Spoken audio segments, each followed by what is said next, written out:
Hi there, I'm Nessie, and this is an interview I did with Nathan from Sound of Guns.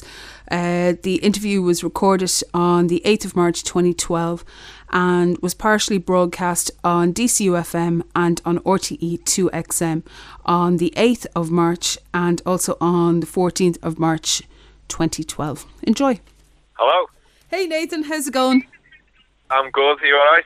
I'm not too bad. Listen, thanks a million for taking the call. This is That's what alright. You're like 2-3 days into the tour now, isn't it? Yeah, that's right. Third date tonight. We're in Inverness in Scotland. So, how has it been going so far? And how have the new songs gone down? Yeah, they've been going really well, the new tracks. I mean, obviously, we're all really pleased to be playing them because it's new material and you're always, really keen and eager to play the new material. But they've been getting a really good reception, especially, sometimes on the White Tear Eyes we played on Tuesday in Newcastle, and everyone already knew the words, considering the album had only been out a day. That's been pretty really good. well. That's pretty good. Yeah. And it's great. It must be a great feeling to get a second album out, because I think a first album can always be like a little bit hard. You're always kind of nervous how it's gonna do, and so many bands don't get a second album out. So it must be like almost a sense of relief that it's finally out there. Yeah, well, I mean, obviously with the way the music industry is now, as you say, that not a lot of bands get the opportunity for a second record. And I suppose that's, the benefits of the fact that we're on an independent label. So yeah, we've, been able to get this second record out, and it's everyone who's heard it, are really, into it. So, some people even saying it's a masterpiece. Well, it is. They're good rousing choruses, good old rock.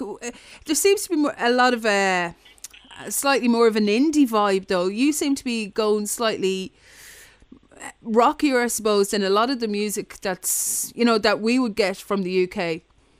Yeah, well, I mean, we just sort of, I don't know, because we're on an independent label as well, we've got like a lot more control in, the writing and, what we sort of want to do. Whereas I think a lot of bands on major labels, I think they not get a sound forced upon them, but I think there's a lot more pressure, to get those like pop tracks, if you like, are radio friendly and things. But we sort of, are allowed to do what we want, which is always good. And yeah, definitely. So come here, right, this is the second album. Like, obviously you've grown up, you've learnt the industry and whatever, but how do you feel that you've changed as a band? How do you think you've matured since the first album? Well, I think on this second record, we've, the first record, the songs that we've got on that album were a lot more, the songs that we had were stuff that we'd been playing live, and developed as we were playing live. Whereas with this record, when we got into the studio, we were able to just sort of write and develop the tracks as we were in the studio. Whereas with the first record, they were all like from playing live, and with the whole process of this second album was completely different, because the first record we recorded ourselves, and then this one we worked with Dave Aringa, and yeah, he acted like a sixth member, if you like, and he sort of contributed ideas, and he had a vision of where he could see the tracks going, and I think that was completely different from the first record. So yeah, the whole development was different. So when you were recording then, like sometimes you hear producers and they go in and it's like, we want you to play this way. Did you have any doubts about, bringing in a producer, or were you just open for anything? Yeah, I mean, we did have, there was sort of slight doubts. We didn't want to work with somebody who was telling us exactly, what to be playing, or or what to be doing on the tracks. But I mean, luckily we didn't get that with Dave. As I say, he was more of a sort of sixth member, and you know, his ideas and things were all, you know, all valid, and it was always up for discussion. Well, anyone's ideas, you know, that's how we write as a band. It's like that the five of us get together, and everything that we sort of record, it's all, you know, from the five of us, and it's, you know, it's not just one individual. And we were lucky in that respect that Dave, you know, was also like that. He was up for anything, and his suggestions, you know, sometimes we didn't go with what he suggested, but you know, he didn't mind, and it was always good. Now, as you were saying, this is like third day into the tour or whatever.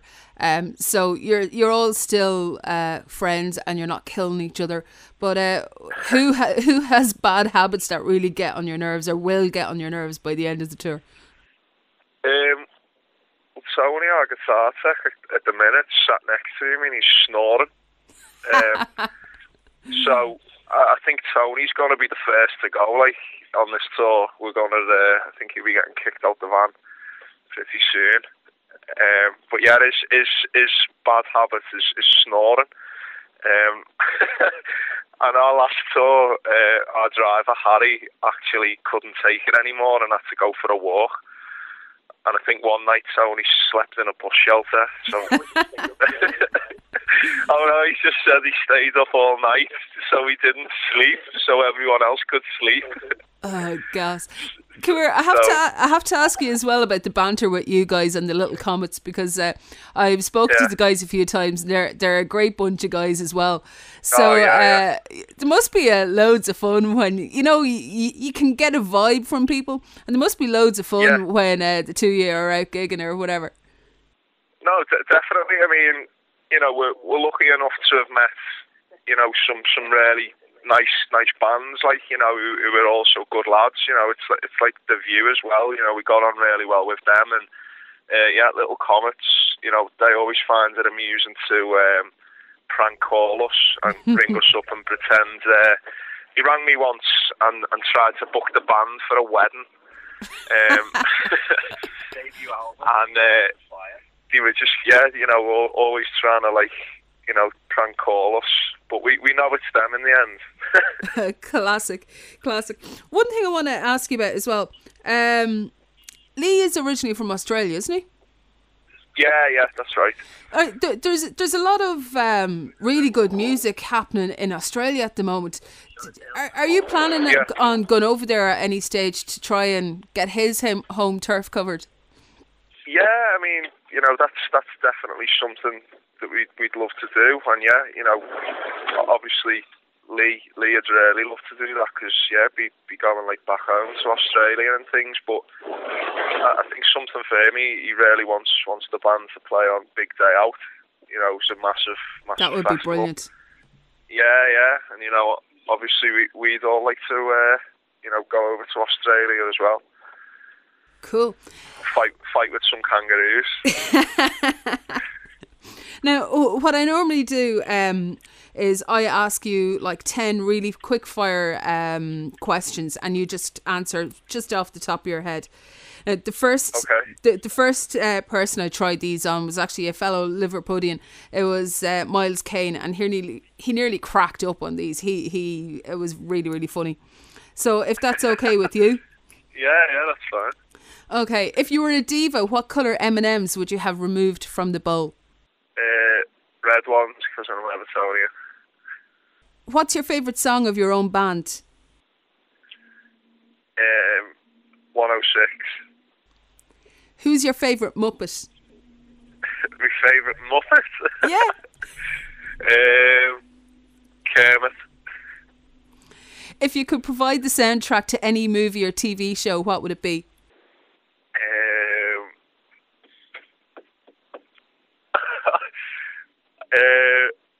The Walking Dead.